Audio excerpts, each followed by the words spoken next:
Hello friends, मैं आदित्य जैन और मैं आपका इंटर एंड फाइनल का faculty. 20 years of teaching experience से के बाद अब मुझे ऐसा लगता है कि अब कुछ बचा नहीं है, लेकिन मैं गलत हूँ, मैं गलत था।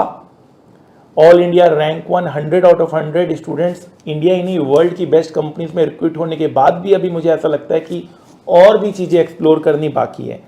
तो उसमें मैंने एक्सप्लोर किया एक रिवीजन शीट के बारे में। हालांकि और बातें तो मैं करता ही रहता हूँ आपसे, मैं एक रिवीजन शीट के बारे में आपसे बताना चाहता हूँ, क्योंकि financial management is a subject based on formulas, और बच्चों को अगर फॉर्मूलेज नहीं आते हैं, भूल जाते हैं, तो कहीं ना कहीं वो एग्ज़ाम में अच्छा परफॉर्म नहीं कर पाते हैं। तो मैंने इंटर और फाइनल स्टूडेंट्स के लिए रिवीजन शीट बनाया है। रिवीजन शीट मतलब आप देख पा रहे हैं आपके सामने जो नज़र आ रहा है, that is a revision sheet. Fine, इसमें क्या है, ये आपका पूरा सब्जेक्ट का जितने भी कॉन्सेप्ट्स हैं उसका ये जस्ट हेडिंग्स हैं।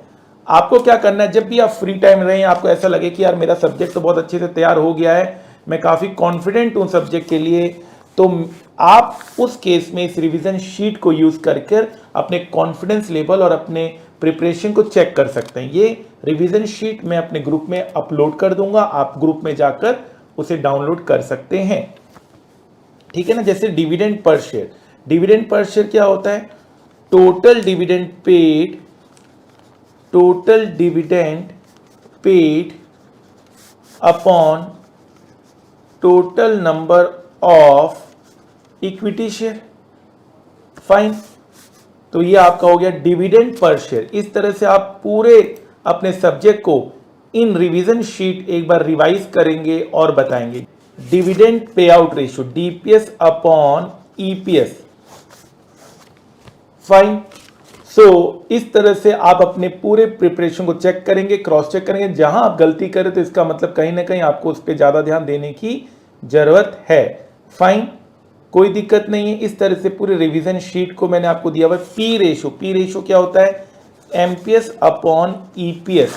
फाइन, अगर आपने मेरे से क्लास लिया है तो आपको तो पूरा ही सब कुछ समझ में आ जाएगा, हेडिंग्स के साथ आपको सब कुछ समझ में आ जाएगा। बाई चांस आपने कहीं और से भी क्लास लिया है तो बहुत सारी ऐसी चीज़ें जो आपको यहाँ पर डायरेक्ट समझ में आ जाएगा, कुछ चीज़ें आपको खुद से समझ के लिखनी होगी, लेकिन ऑलमोस्ट आपका जो ऑब्जेक्टिव है वो पूरा हो जाएगा। ऑब्जेक्टिव क्या है कि सारे कॉन्सेप्ट टिप्स में रहने चाहिए।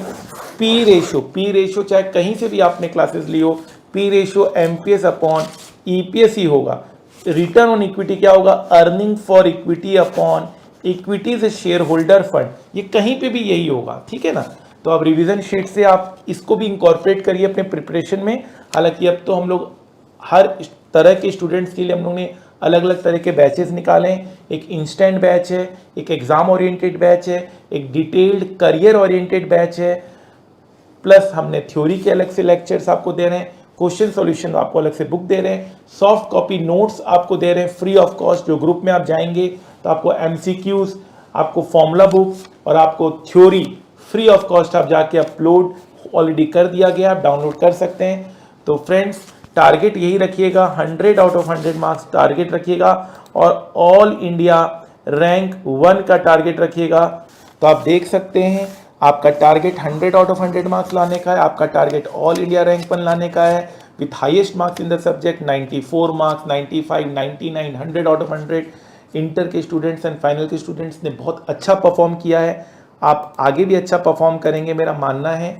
तो ये रिवीजन शीट आपके प्रिपरेशन को और बेहतर करेगा और चार चांद लगाएगा। जाते जाते इतना ही कहूँगा कि सफलता एक दिन में नहीं मिलती, मगर ठान लो तो एक दिन जरूर मिलती है। तो wish you all the best, thank you so much.